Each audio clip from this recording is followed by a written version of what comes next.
যে যেখানে আছেন খুব ভালো আছেন। আলহামদুলিল্লাহ, আল্লাহর আশীষ দয়ায় আপনাদের দোয়া ভালোবাসায় আমি আমার পরিবার নিয়ে খুব ভালো আছি।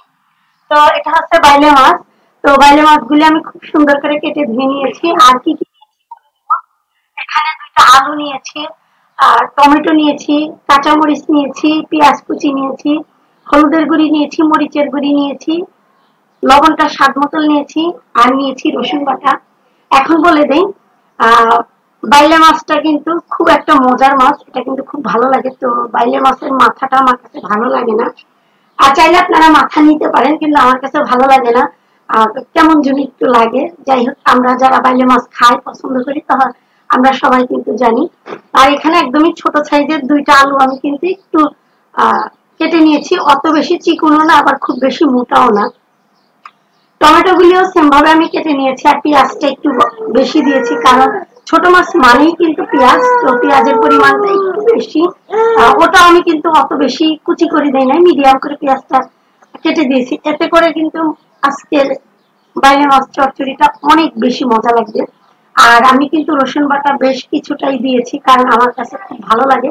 যে কোনো মাছ বলেন, ভর্তা বলেন, ভাজি বলেন, আমি রসুন খেতে খুব পছন্দ করি। আর মাছের ভিতরে একটু রসুন না দিলে কিন্তু অত বেশি মজা লাগে না। মাছ থেকে একটা কেমন গন্ধ আসে। তো রসুনের পরিমাণটা একটু বেশি দিলে আমার কাছে মনে হয় ওরকমের লাগে না। আর মরিচের গুঁড়ি দিয়েছিলাম 1.5 চামচ, আর হলুদ দিয়েছিলাম আধা চামচ, কাঁচামরিচ দিয়েছিলাম প্রায় আধ দিয়েছিলাম। কারণ ছোট মাছ মানেই কিন্তু একটু ঝাল ঝাল, আর ঝাল ঝাল একটু লবণটা ওটা খেতে অনেক বেশি মজা লাগে, দেখতে অনেক সুন্দর লাগে। আজকে আর ধনেপাতা নাই, তো আমি খুব ভালো করে মেখে নিব। আমি কিন্তু মাছটা পরে মাখবো, যেহেতু এটা বাইলে মাছ একদমই খুব অল্প টাইমে হয়ে যাবে। এই কারণে কিন্তু আলুটা আমি ওইভাবেই কেটে দিয়েছি। আর এখানে টমেটো দিয়েছি, এখান থেকে পানি বের আসবে। আর এই জন্য এক্সট্রা করে খুবই অল্প পানি দিব, তেলের পরিমাণটা একটু বেশি দিব, কারণ ছোট মাছ মানেই কিন্তু আহ তেল ঝাল মশলা এরকমের একটা ব্যাপার। তো যাই হোক, আমি তো আপনাদেরকে মশলা বলতেই শুধু কিন্তু রসুন বাটা দিয়েছি, আর কিছু না। চাইলে আপনারা কিন্তু এখানে একটু জিরা বাটা দিতে পারেন, একটু আদা বাটা দিতে পারেন। ওটাও কিন্তু খারাপ লাগে না, ওটা অন্য রকমের একটা মজা লাগে। তো আজকে আমি শর্টকাট এভাবেই বাইলে মাছ চচ্চড়ি করবো। আপনারা যদি এভাবে খেয়ে থাকেন অসংখ্য ধন্যবাদ। আর না খেয়ে থাকলে এভাবে একদিন বানিয়ে খেতে পারেন, অসংখ্য মজা লাগে, খুবই ভালো লাগে। তো যাই হোক, মেখে ঝুঁকে একটু পানি দিয়ে দিব। আর এখানে কিন্তু আর কিছু দিব না আমি। তো প্রচন্ড গরম পড়তেছে, আর এই গরমে কিন্তু এই টাইপের কিন্তু ভর্তা ভাজি এগুলি কিন্তু খেতে অনেক মজা লাগে। চচ্চড়ি এগুলি খেতে কিন্তু অনেক বেশি মজা লাগে। আর আমি তো বলেইছিলাম তেলের পরিমাণটা একটু বেশি দিব। তো তেলের পরিমাণটা একটু বেশি দিয়েছি, দেখতেই তো বুঝতে পারতেছেন যে আমি এখানে ধনেপাতা দিলে অনেক বেশি মজা হতো, কিন্তু আজকে আর ধনেপাতা নাই। সমস্যা নাই, টমেটো আর আলুতেই কিন্তু অনেক বেশি মজা লাগবে। তো এখানে শুধু অল্প করে একটু পানি দিব। তো আমার এই ভিডিওটা যে যেখান থেকে দেখবেন কষ্ট করে একটা লাইক কমেন্ট শেয়ার করে দিবেন। এতে করতে কাজ করতে অনেক বেশি ভালো লাগে, উৎসাহ লাগে, কাজ করার অনেক বেশি আনন্দ লাগে। তো যাই হোক, এখন কিন্তু ঢাকনা দিয়ে আমি চুলার জালটা বাড়িয়ে দিব, পরে কমিয়ে দিব। তো একদম অল্প করে একটু পানি দিয়ে দিব। আসলে এখানে যত কম পানি দেওয়া যায় ততই ভালো, কারণ টমেটোর থেকে পানি উঠে আসবে, এক্সট্রা পানি দেওয়া লাগবে না।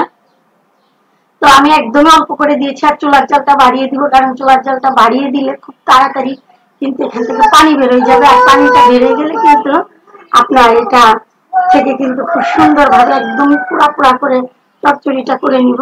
এইটা খেতে অনেক বেশি মজা লাগে এই টাইপের চচ্চড়ি।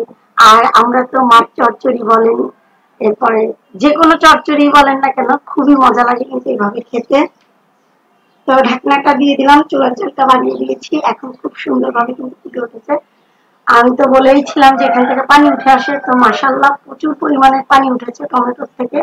আর আমি কিন্তু অল্প পানি দিয়েছিলাম, এতে করে আলুটাও খুব সুন্দরভাবে সিদ্ধ হয়ে যাবে। অলরেডি আলু সিদ্ধ হয়ে গেছে, আমি আপনাদেরকে দেখিয়ে দিব যে আলুটা কতটা সুন্দরভাবে সিদ্ধ হয়েছে। আর একটা মাছও কিন্তু ভাঙে নাই। অনেকে কিন্তু আগে মনে করেন এই যে টমেটো আলু বেগুন এগুলি মাখিয়ে কিন্তু পরে মাছ দেয়। আমার কাছে মনে হয় একসাথে মেখে দিলে কিন্তু ভালো হয়। তো ওইটা হচ্ছে গিয়ে আমার কাছে মনে হয় এটা বেশি ভালো হয়। তো যাই হোক, এখন কিন্তু চুলার জালটা বাড়িয়ে ঢাকনা খুলেই কিন্তু এখান থেকে পানিগুলি সব শুকিয়ে নিব। তো আজকের রান্না বান্না তেমন কিছু আর দেখাইলাম না, শুধু চচ্চড়িটাই দেখাইলাম। কারণ আমার কাছে মনে হয় যে আমি অনেকদিন কোনো ভিডিও যদি না শেয়ার করি আমার কাছে ভালো লাগে না। তো যেহেতু আজকে আমি রান্না করেছি বেলে মাছ, তো আপনাদের সাথে শেয়ার করে দিলাম যে আজকে আমি বেলে মাছ রান্না করেছি। মাশাআল্লাহ, এখান থেকে সব তেল উঠে আসবে। এখানে কিন্তু অনেক পানি শুকিয়ে গেছে, আর একটু হয়ে গেলে কিন্তু আমার রান্নাটা কমপ্লিট হয়ে যাবে। তো আমিও আপনাদের থেকে বিদায় নিয়ে নিব। তো আমি কিন্তু খুব আলতো করে একটু নেড়ে দিলাম, আর আপনাদেরকে একটু কাছ থেকে দেখিয়ে দিচ্ছি। এখান থেকে কিন্তু তেল উঠে এসেছে, এখানে কিন্তু আর কোনো পানি নাই, সব তেল উঠে এসেছে। আর জানি না কতটুকু ক্যামেরায় দেখাইতে পারলাম আর কতটা ভালো লাগতেছে, কিন্তু বাস্তবে এটা দেখতে অনেক ভালো লাগতেছে। আর এটা দিয়ে ভাত খাওয়া যায়, অন্য আর কিছু লাগে না, খুবই মজা লাগে। তো আরেকটু কাছ থেকে দেখিয়ে দিলাম যে এখানে আর কোনো পানি নাই, তেল উঠে এসেছে। আর এই তরকারিটা খেতে কিন্তু অনেক বেশি মজা লাগে। আমরা যারা খাই, চচ্চড়ি রান্না করি, আমরা সবাই জানি যে এটা কতটা মজার একটা খাবার। তো যাই হোক, খুব সুন্দর করে আপনাদেরকে দেখিয়ে দিলাম ক্যামেরায়। আর ক্যামেরায়ও মনে হয় জানি না কেমন আসতেছে, তো বাস্তবে কিন্তু দেখতে খুবই ভালো লেগেছে। আর আমি আপনাদেরকে দেখিয়ে দিলাম যে একদম পুরা পুরা হয়েছে। তা আমি খাবো আর আমার মেয়েকে খাওয়াই দিব।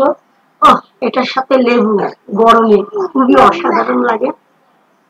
বাড়ির চালের ভাত দিয়ে বেলে মাছ চচ্চড়ি খাচ্ছি, অসম্ভব একটা মজার খাবার আজকে। তো এখানে আজকে আমাদের দুপুরে ডাল ছিল, ভাজি ছিল, আর বেলে মাছ চচ্চড়ি ছিল। তো যাই হোক, খেতে খেতে বিদায় নিয়ে নিব। আপনাদের সাথে অনেক কথা বললাম, ভালো লাগে আপনাদের সাথে কথা বলতে আর কিছু শেয়ার করতে। তো আজকের মতো এখানেই, সবাই ভালো থাকবেন, সুস্থ থাকবেন। আল্লাহ হাফিজ।